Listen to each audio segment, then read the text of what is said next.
ازيكم؟ بحاول دايما اكون هادي في الفيديوهات بتاعتي، وبحاول دايما احاول اوصل المعلومه بهدوء عشان توصل لجماهير نادي الزمالك. استفزني جدا امبارح بوست الاستاذ رامي نصوحي عضو مجلس الاداره عن العاب الصالات.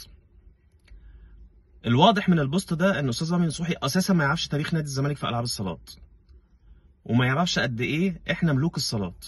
لان البوست بتاع امبارح دوت ما هو الا تبرير للفشل واستمرار الفشل.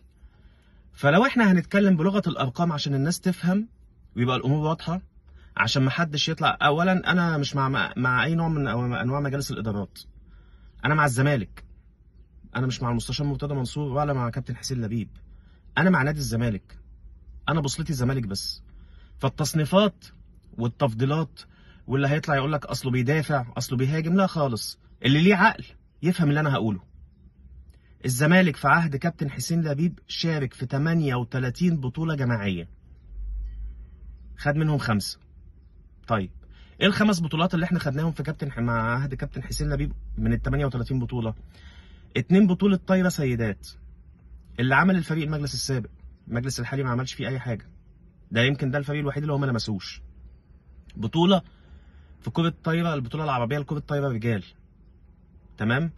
بطولة كاس السوبر الافريقي للزمالك لكرة القدم، وبطولة الكونفدرالية للزمالك لكرة القدم، تمام.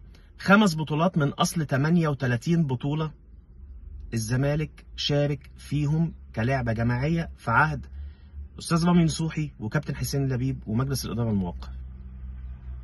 حضرتك انت خسران 92% من البطولات. طيب قبل ما حضرتك تيجي انت وكابتن حسين لبيب كان وضعنا ايه؟ هقول لحضرتك كان وضعنا ايه.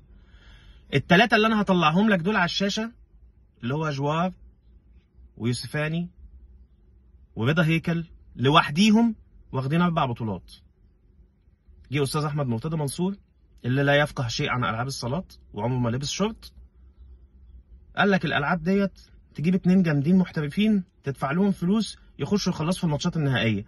فضل في الادوار التمهيديه وجه في الجد راح جايب ال2 المحترفين مع رضا هيكل.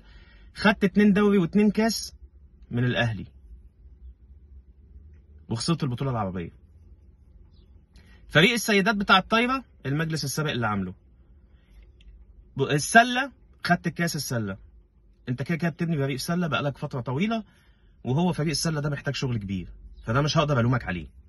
لكن انا هلومك على الطايره، هلومك على اليد. حضرتك انت قبل ما تيجي انا واخد بطوله كاس الكؤوس الافريقيه من قلب صاله الاهلي، من قلب صاله الاهلي. كنت بطل دوري، 2 دوري ورا بعض. كان الاهلي لما بيجي يلعبك، تمام، يا ترى هيحصل فينا ايه النهارده؟ كان النجم بتاعك طلع قال انا جبت الكوره جون عشان عندي فرح ومش عايز العب اوفر تايم. كنت راكبهم نفسيا. ده حضرتك قبل ما انت تيجي. اللي المفروض لما حضرتك جبت معاك كابتن هشام نصر وكابتن حسين لبيب، اقوى 2 كوادر اداريه لكره اليد في مصر. واحد كان ماسك تنظيم بطوله كاس العالم في مصر، والتاني كان رئيس اتحاد كره اليد في مصر.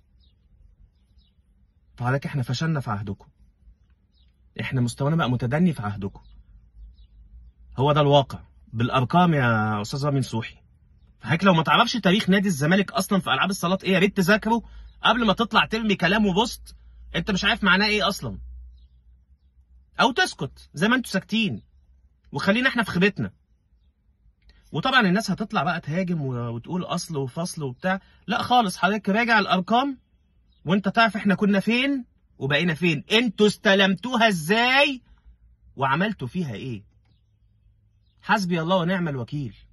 احنا بقينا نروح نلعب الاهلي واحنا عارفين ان احنا هنخسر في كل الالعاب. في عهدكم من فشل لفشل.